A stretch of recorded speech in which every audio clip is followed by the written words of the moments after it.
Hi, I'm Carrie Klaus with Element Yoga and Ayurvedic Wellness in New Albany, Indiana. And today I'm going to share with you an Ayurvedic yoga class.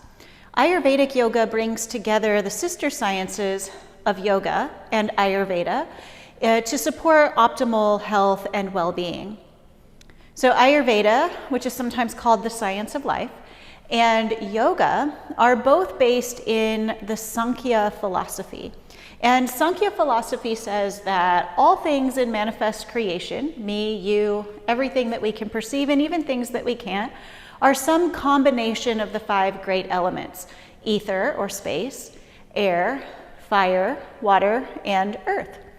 And in Ayurveda, these elements are combined and exhibit specific qualities like hot versus cold, heavy versus light, liquid or unctuous, oily versus dry, and so on.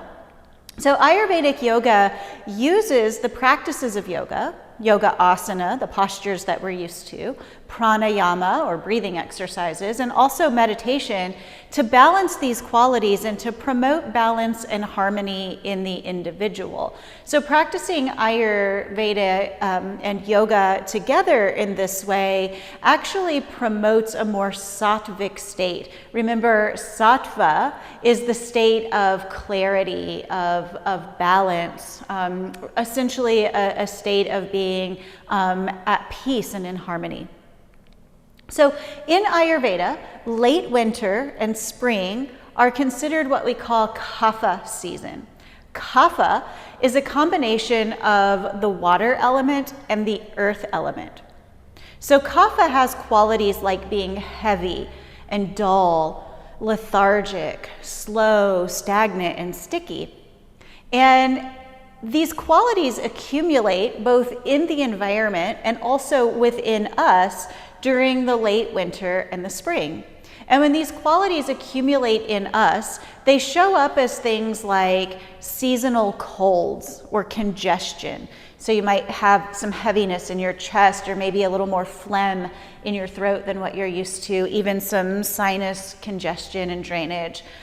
They show up as allergies, again, some congestion and some heaviness, a sense of lethargy. They show up as other springtime illnesses that are pretty common. So when we practice our yoga during kapha season, we want to do things that balance out the cold, heavy, dull, lethargic, slow, stagnant, sticky qualities of kapha.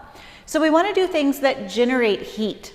We want to do things that are stimulating and also things that move prana upward. So kapha is really associated with the downward movement of prana, or what we call apana, which kind of grounds us and roots us and connects us to the earth. And we want to kind of reverse that flow and get the prana or the energy moving upward. Okay. So during kapha season, it's really great to practice things like sun salutations for that stimulating, energizing, warming effect. It's really great to practice things like back bends.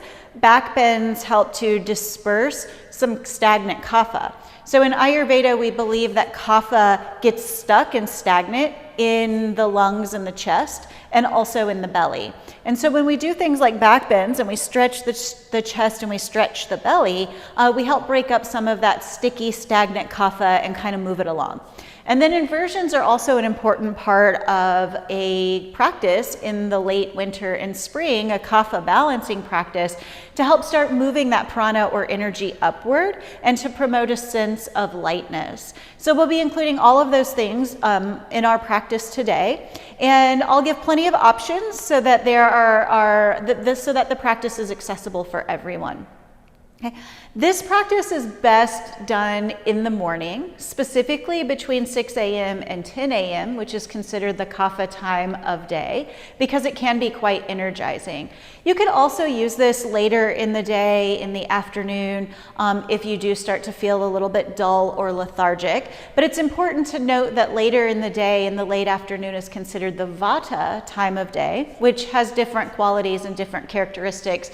and may need a different type of yoga practice. So this might actually be too stimulating for that late afternoon. And then of course we want to avoid anything that is overstimulating later in the evening between the hours of 6 and 10, because we want to be preparing ourselves for bed. So this practice is best done in the morning between the hours of 6 and 10. And we're going to start in a sort of unconventional way. We're going to start with a movement that one of my teachers from Asheville calls the tiger and the butterfly, and it's a very stimulating movement. So you'll want to clear off some space on your mat. If you have props available, a couple of blocks might be handy when we do lunges later, and then a blanket for putting some cushion underneath of your knees when we're down on our hands and knees, and also something to sit on so you can raise your seat and sit comfortably. Okay. So to get started in the tiger and the butterfly, we're going to take the feet just a little bit wider than hip width. So your heels will be just outside the width of your hip joints.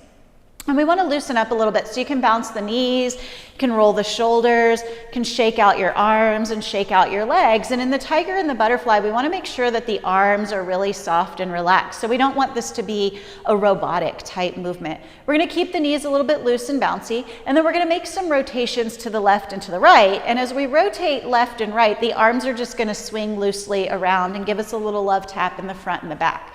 We're going to add some breath to this movement as well. We're going to add a deep and forceful inhale when we twist towards the left, and a deep and forceful exhale when we twist towards the right.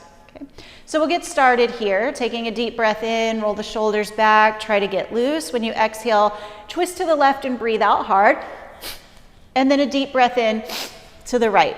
Back and forth.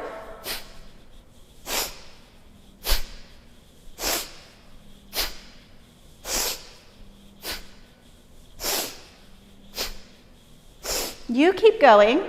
You can alternate bending your knees as you twist from side to side. Make sure you let your arms just kind of fly out as you twist. Come around and give you a gentle love tap in the front and a gentle love tap in the back, and link the movements with your deep breathing. So this deep breath that we're using is sometimes called Bhastrika. Bhastrika means the bellows breath, so you can think of it like a bellows that fans a fire. There's a little forceful suction of air in, and then a forceful release of air out. So again, it's a deep and forceful breath that helps to stimulate the system. We'll keep going for just a few more seconds.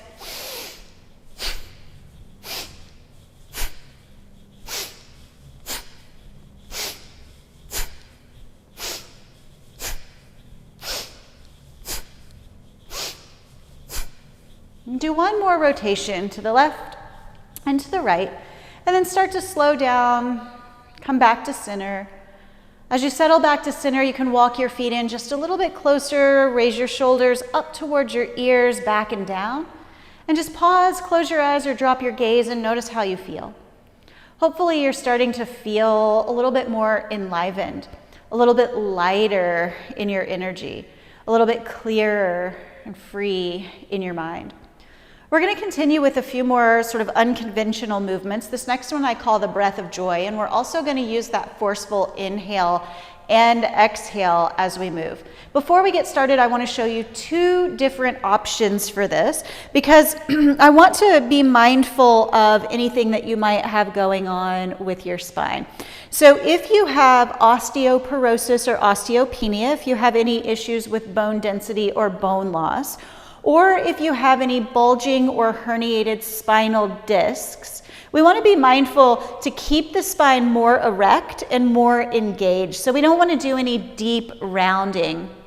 Okay, so we're not going to really round very deeply in this next posture, but we're going to fold forward rather quickly. So when we're kind of folding forward in this quick fashion, a little bit not so mindful, I might want to say, then we can kind of over-flex the spine. And over-flexion can sometimes be problematic if you have any bone loss in your spine or if you have any issues with your discs. So first I'm going to show you an upright version of the breath of joy.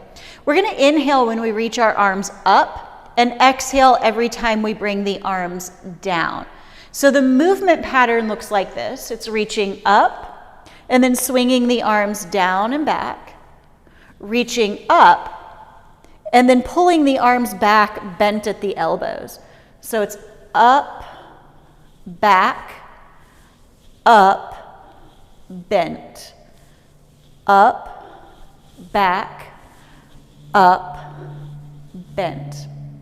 If your spine is healthy, if you don't have any bone loss or you don't have any disc issues, we're going to add a forward fold. So the forward folding version will look like this.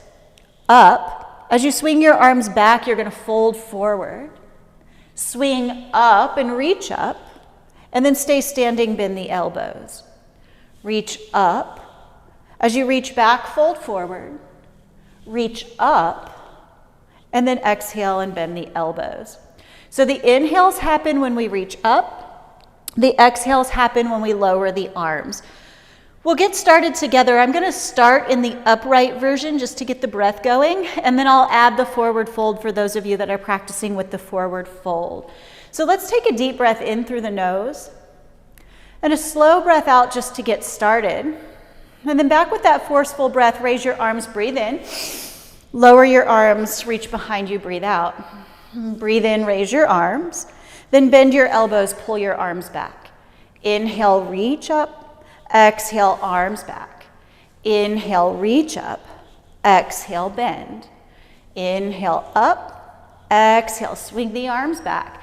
Inhale, reach up. Exhale, bend. Now you can add the forward fold, reach up. Exhale, swing the arms back and fold. Inhale, swing the arms up and stand.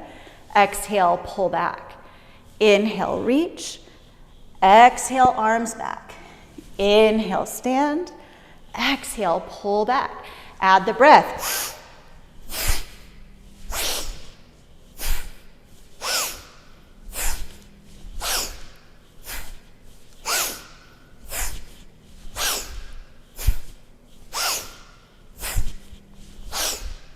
Do two more.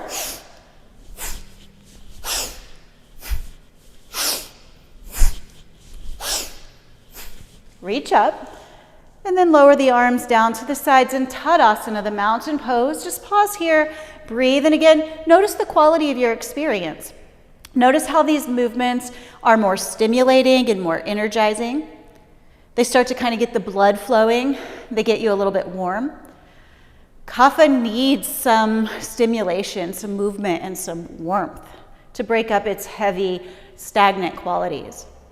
We're going to continue with just a little bit more energizing with high marching knees. So we're just going to lift the knee as high as the hip joint and then set it back down. Opposite leg and set it down. Just high marching with your breath. Inhale as you raise your leg. Exhale as you set it down.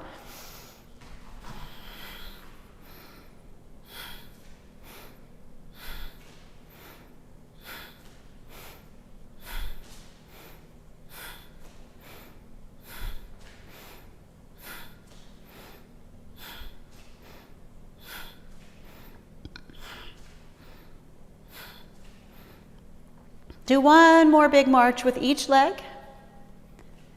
And then as you settle back into Tadasana or the mountain pose, again, notice how you feel. Draw your shoulders up towards your ears. Roll your shoulders back and down. Lift through the center of your chest. And then as you inhale, raise both arms up and over your head for Surya Namaskar. As you exhale, fold forward, bringing the hands through the heart center. You can use your blocks here or take your hands onto your shins or thighs.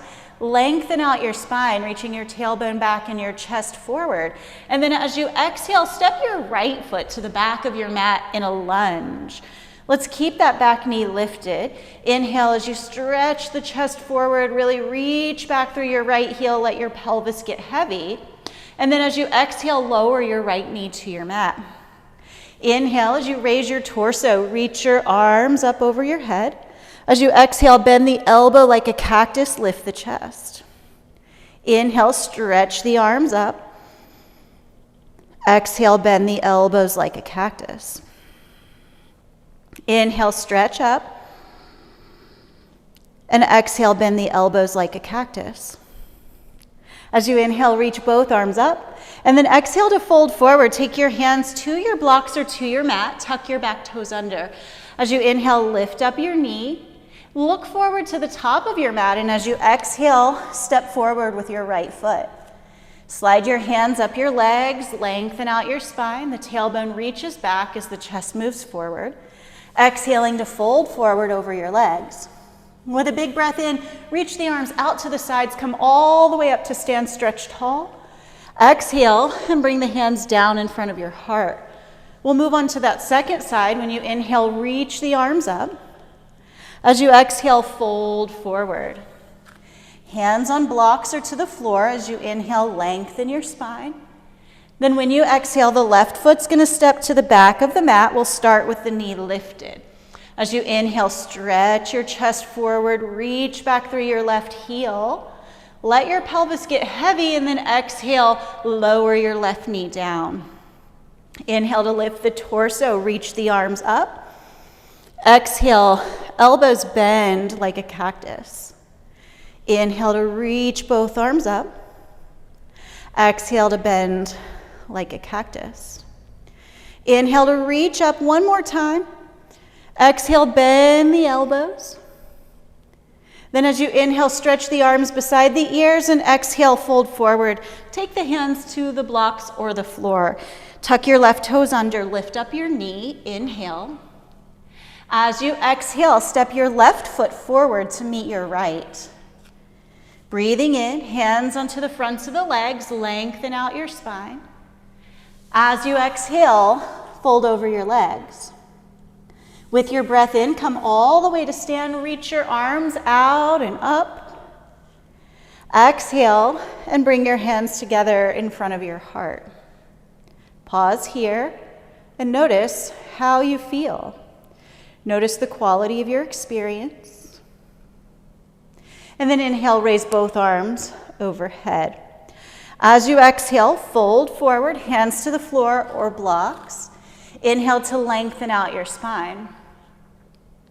We'll start again with the right foot. As you exhale, step your right foot to the back of your mat in a lunge. And then keep that knee lifted for a high crescent lunge, or return the right knee to the floor for Anjaneyasana. Knee up or down. Inhale, lift your torso, reach the arms up beside the ears. Pause here, take a breath out. Inhale again. And exhale. We take one more breath in. And then as you exhale, take your hands to the floor or blocks. Look forward on your inhale. Lift your back knee if you've lowered it. As you exhale, step your right foot forward to meet your left. Breathing in, the spine grows long.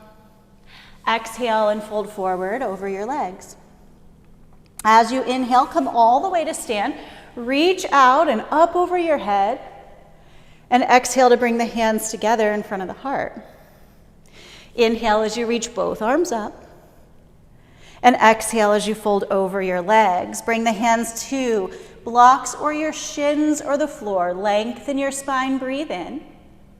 As you exhale, take the left foot to the back of your mat. Keep that knee lifted for a high crescent lunge, or lower the back knee down for Anjaneyasana. As you inhale with the back knee up or down, lift the torso, reach both arms up, hold here and exhale. Breathe in and breathe out. And take one more breath in. And then as you exhale, take both hands to the floor or blocks. Take your gaze forward. Inhale, lift up your back knee if you've lowered it down. And as you exhale, step your left foot forward to meet your right. On your breath in, stretch your spine long, reach the tailbone back and the chest forward. And as you exhale, fold over your legs. Breathe in again, come all the way to stand, reach the arms out and up above your head. And exhale to bring the hands to a prayer in front of the heart. Again, pause and just notice your experience here. Take a slow and deep breath in and out. Then when you inhale again, reach both arms up above your head. As you exhale, fold forward over your legs. Slide your hands onto the fronts of your shins or your thighs and stretch your spine long. Tailbone reaches back, chest forward.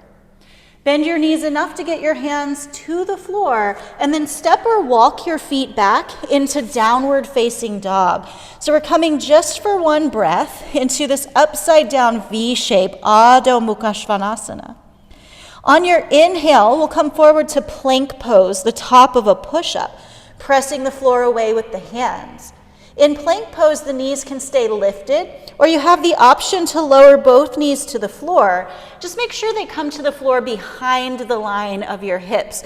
So rather than knees directly under the hips like a tabletop, slide the knees back so they're behind the hips. Draw the navel up towards the spine.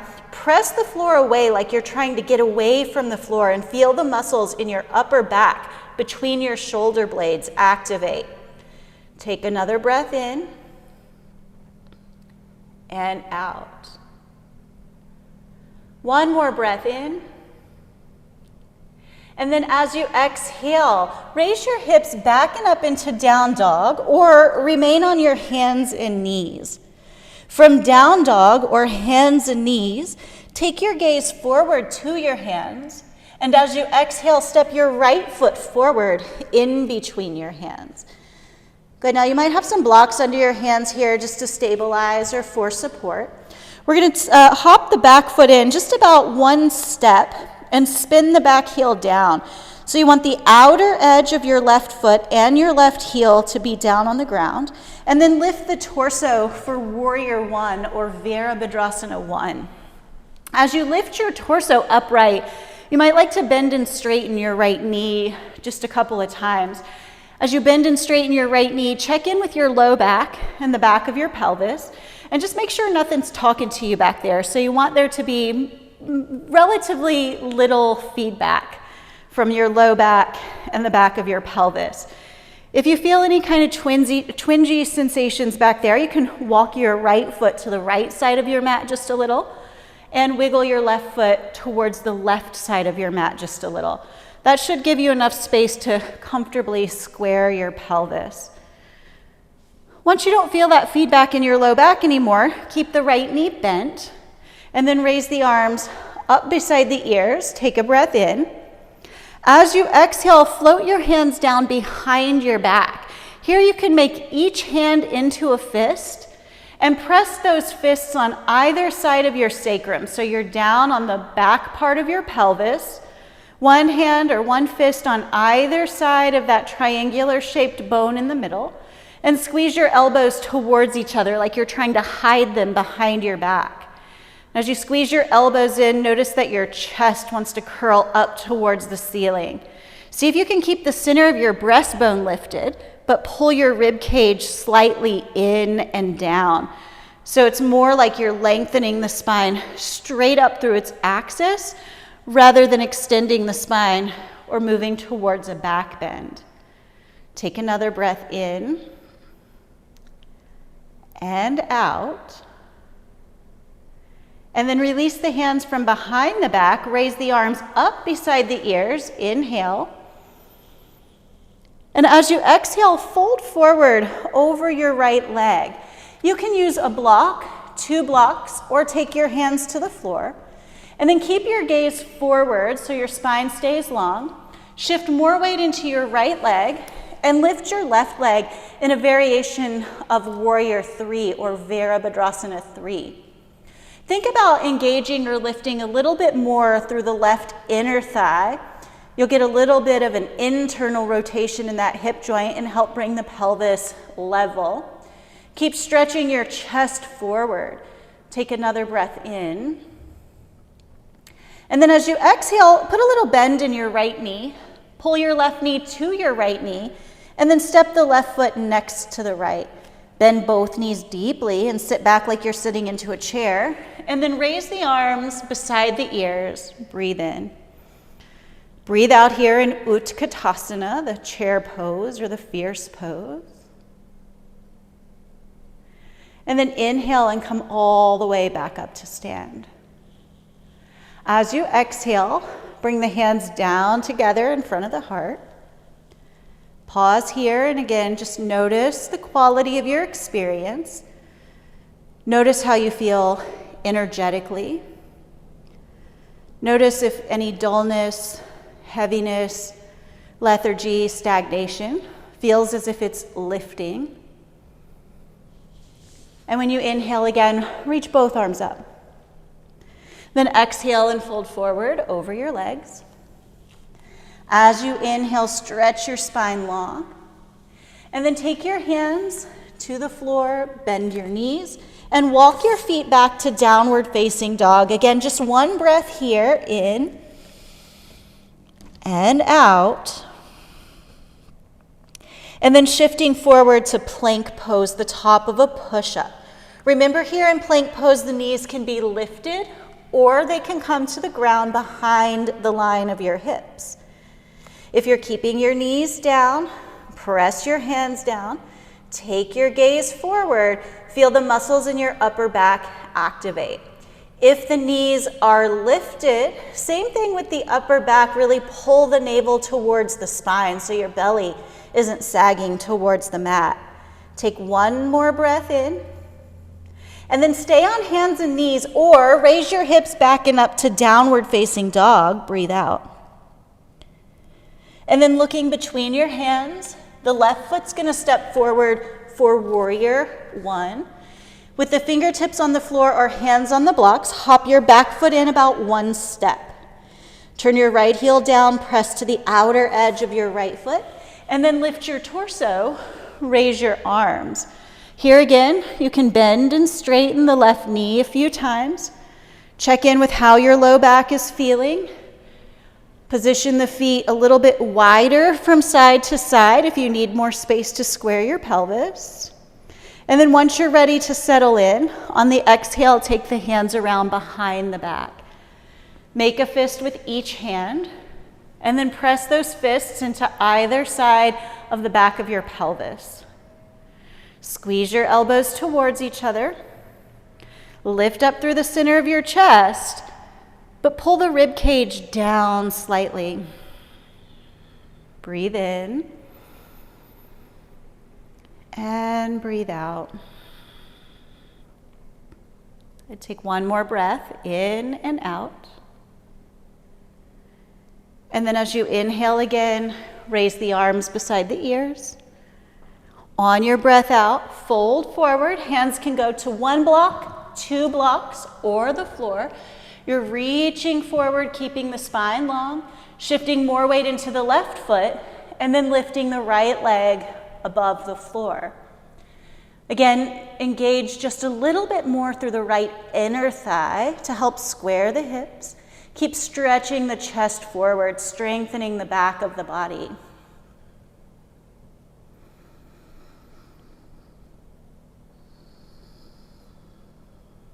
And take one more breath in. Then put a slight bend in your left knee. Bring the right knee to meet the left knee, and then lower the right foot down to the mat. As you inhale, lengthen out your spine. Then on your breath out, bend your knees for Utkatasana. Sit your hips back as if you're sitting in a chair. On your inhale, lift your torso, raise your arms. This time as you exhale, fold over your legs. Breathe in, lift the torso halfway, stretch the spine. And then you can use blocks or just take your hands to the floor. Step your right knee back and then your left knee back.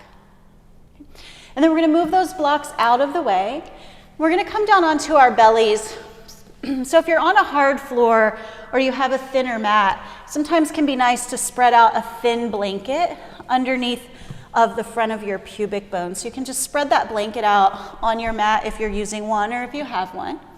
And then come to lie down on your belly with your elbows underneath of your shoulders.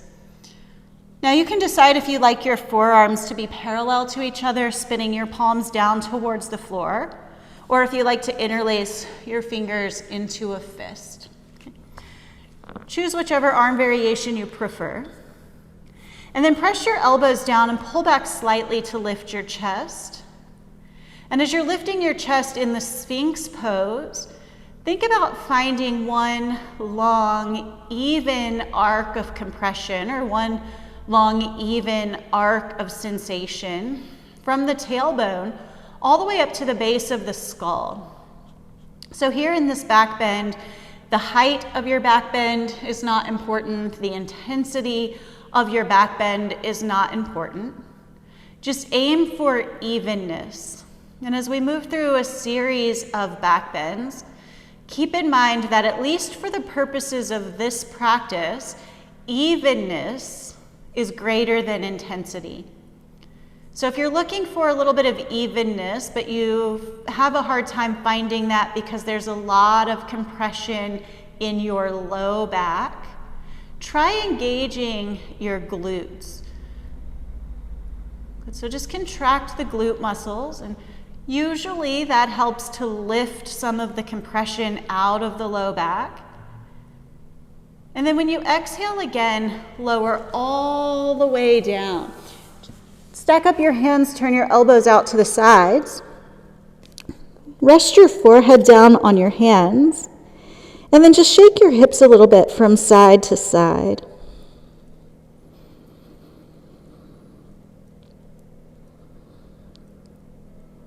Moving next to Shalabhasana, take the arms down along the sides, palms down, rest the forehead.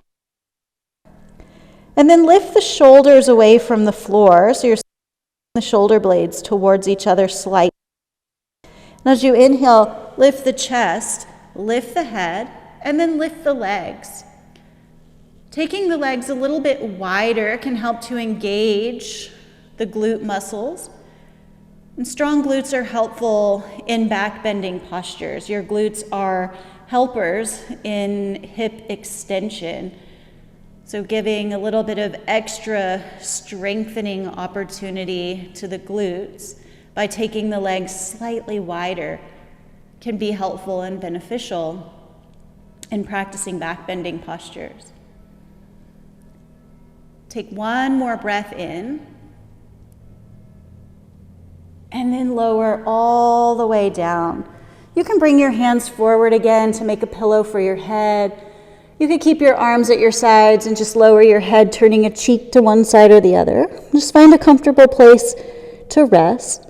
And again, give your hips just a little shake from side to side.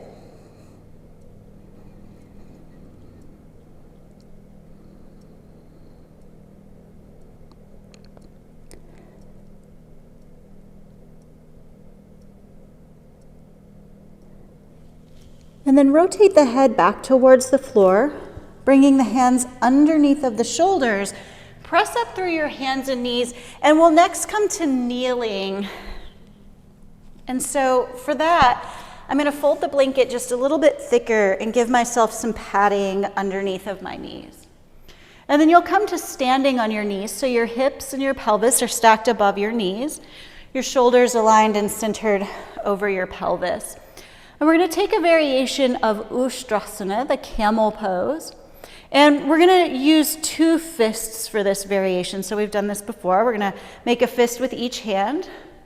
Take the fist into your low back, and then slide it down to the back of your pelvis. So you want to be on the hard, bony part of your pelvis, not up in the curve of your low back. And then squeeze your elbows together like you're trying to hide your elbows behind your back. Keep pressing your fists into the back of your pelvis. Then as you inhale, reach the top of your head towards the ceiling. So just think about your spine getting longer on its axis. And as you exhale, slowly, one vertebrae at a time, start to arch back. Now remember, for the purposes of this practice, evenness is greater than intensity. So we don't have to fold back and touch the feet or take the head to the floor or anything like that. We want to find that long, even arc of compression from the tailbone all the way up to the base of the skull. Remember how you can use your glutes here if you are feeling too much compression or too much sensation in the low back. A little hug in of the glutes can lift some compression out of the low back. Take another breath in and out. And then as you inhale, lift all the way back up. And as you exhale, just hinge forward at your hip creases. Take your hands to the floor so you are in a tabletop position. And just wag your hips a little bit from side to side to release your low back. From here, you'll want to have either one block or a blanket that you can fold up just to give you a little bit of a lift under your pelvis. So if you're using a block, you can just take this blanket off your mat and move it off to the side. If you're using the blanket, you can fold that up so that you have a blanket fold that's a couple of inches tall. Then we're going to come to reclining on the back. So if you have a block, take that with you and lower all the way down onto your back. Okay, we're just going to get a very mild and gentle form of inversion here. We've done some inverting already in our downward facing dog, but we're going to do just a little bit more inversion for that reversal of the movement of prana. So instead of the downward flow of prana that is more associated with kapha dosha, we want to move that energy or move that prana upward for a sense of lightening. So you want to have your block handy. Press your feet down into your mat, lift your hips. Slide your block underneath the back of your pelvis and then lower your hips back down onto the block. So you'll be in a supported version of the bridge pose to get started. You can place the block or the folded up blanket at any level that feels good for you. And then before we raise the legs, reach down and hold onto the edges of your mat. So you just grab a handful of your mat in each hand. And then like you're going to tear your mat in half, pull from side to side, lift your chest, and tuck your upper arms underneath of you. And then keep pulling from side to side so you can keep your shoulders externally rotated and have those upper arms and shoulder blades tucking under. Pull your knees towards your chest, and then raise your heels towards the ceiling. If for any reason your block does not feel like it's in a comfortable or supportive position, lower both feet back to the floor, readjust your block as needed, reset your shoulders underneath of you, and then re-raise the heels. So as you lift your heels into what I call waterfall pose, stay connected to your breath. So it's not quite time to check out just yet. We're still energizing and enlivening that kapha dosha.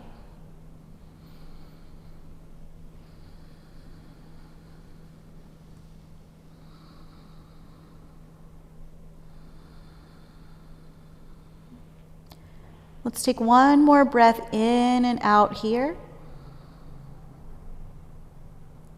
And then lower both knees towards the chest. Return both feet to the floor.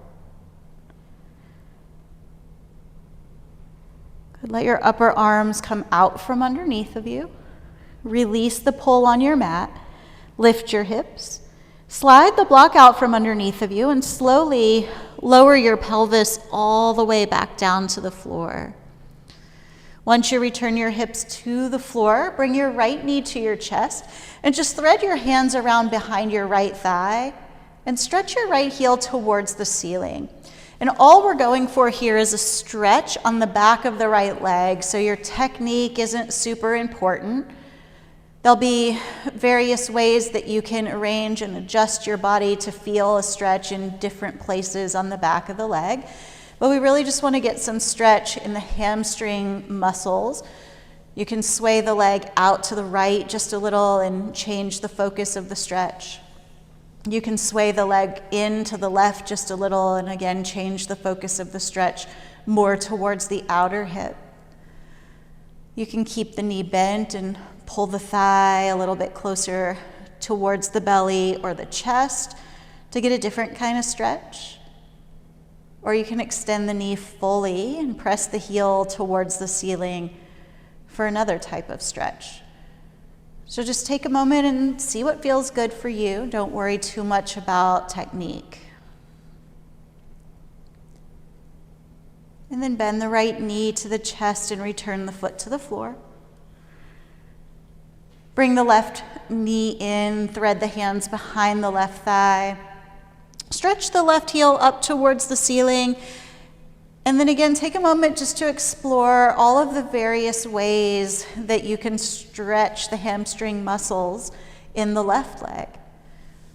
A little sway out to the side shifts the focus of the stretch more towards the internal rail of the hamstrings. A little shift towards the right side will target those outer hamstring muscles a little bit more. If you feel a big pull behind the knee, sometimes bending the knee can soften where the hamstring muscles are attached, and then pull that thigh in closer, and you might get a better stretch in the belly of the muscle. Maybe it works best if you have the knee fully extended. So just explore what works best to stretch the back of your left leg. And take one more breath in, and then lower the left knee down towards the chest. And return the left foot to the floor. Reach your left arm all the way up beside your left ear. And then roll over to your left side so that your head comes to rest on your arm like a pillow. Take the right hand to the floor in front of your chest and then slowly press yourself up to seated. And as you come up to seated, take time to set up a comfortable seat. So you could use a block to sit on to help lift your hips a little bit higher than your knees. Or if you have a blanket or blankets, you could use a couple of blankets to lift your hips. And as you're getting set up, you just kind of want to make sure that your pelvis is a little bit higher than your knees. So you can keep raising your seat higher and higher until you get there. This will give your hip flexors an opportunity to kind of relax here in the seat. It'll help tip your pelvis forward slightly and then give you some length in your low back.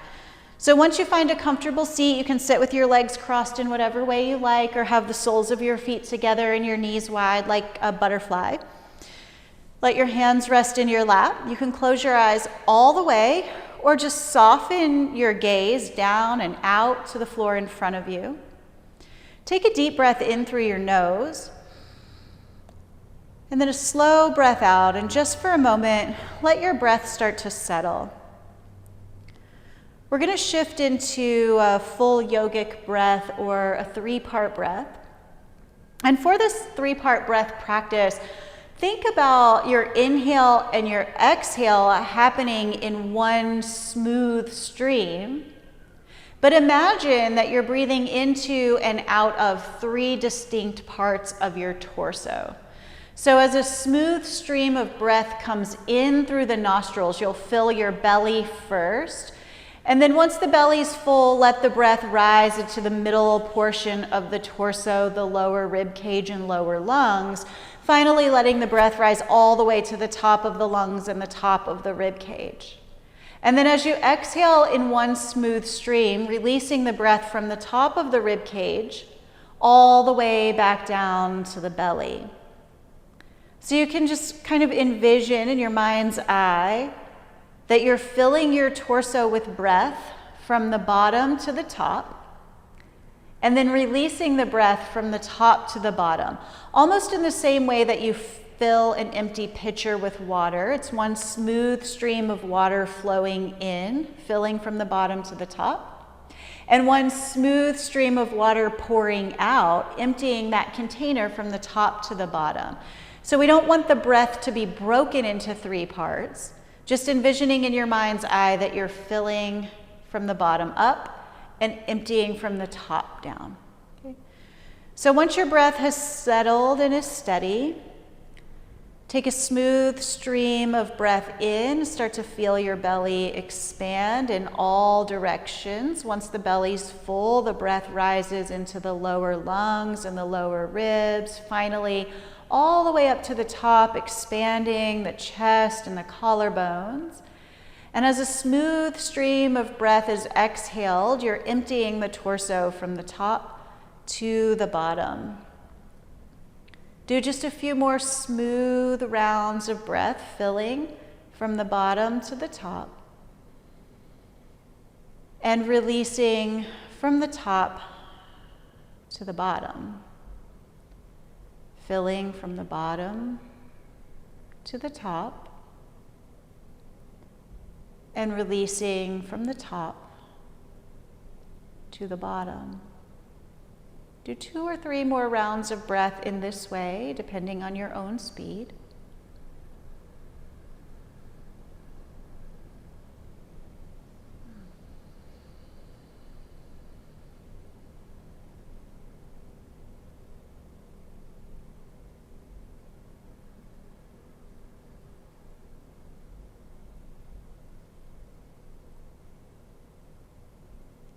And then just as slowly and carefully as you can, with little to no disturbance, make your way down onto your back for a brief relaxation.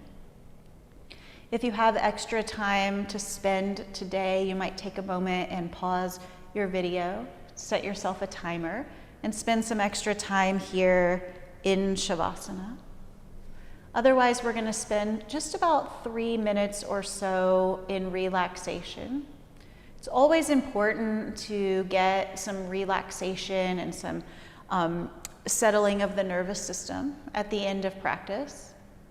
But when we're working with Kapha dosha, which tends to have the quality of lethargy and stagnation and dullness, we don't want to spend too long resting on the back. Okay, so we'll spend a couple of minutes to give that nervous system an opportunity to settle. If you have a few additional minutes, again, hit pause. And for the next few minutes, my voice will go quiet. Please feel safe to settle in and relax. And when a few minutes have passed, you'll hear my voice again. Once you're ready, take a deep breath in through your nose. And then let the breath out with a sigh. Relax your face, your throat, your shoulders and arms. Soften your belly, your pelvis, hips, legs, and toes.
Feel free to stay here longer if you have the time to do so.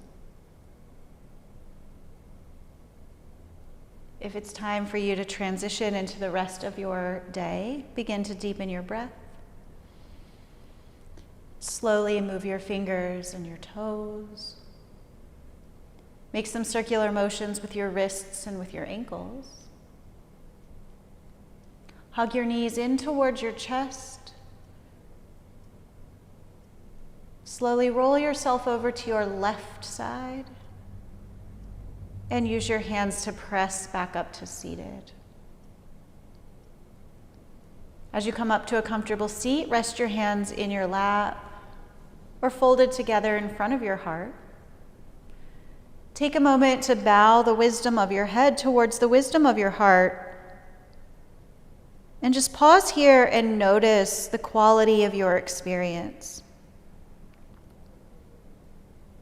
I hope that this practice left you feeling lighter, more clear, and enlivened. Thank you so much for practicing with me today. It's been a pleasure. If you'd like to practice more Ayurvedic yoga, I teach at Element Yoga on Monday, Tuesday, Wednesday, and Thursday. You can find us at elementyoga.me, and our schedule is there. Most of my classes are in person and also online, so you can practice with me from the comfort of your own home if you like. Thank you so much. Goodbye.